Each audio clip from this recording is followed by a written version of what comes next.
But the stigma I think that really started for spelling was facilitated communication. Actually, this is like the first thing you asked. So we're Yeah. coming full circle.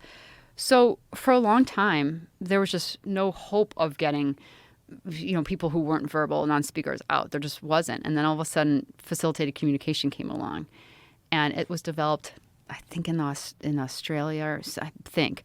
But this was ideas of, put some pressure on someone's wrist so they can really feel where they're at in space, right? If you, like they'll be able to spell. And it was a miracle. I mean, it was all over the news. This was great.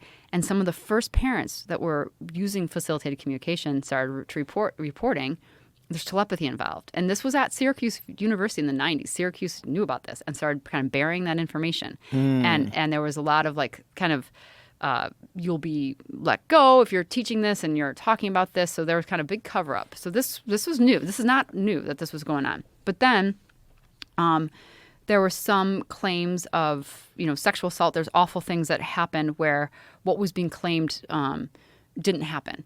And so people started blaming facilitated communication. Oh, well, maybe they're pushing their hand or doing this or doing that. And I think for a lot of people who train in facilitated communication, you're using your hand to put pressure so the individual knows where their body is in space, but you're not pushing their hand. But there's probably are some cases where that had happened.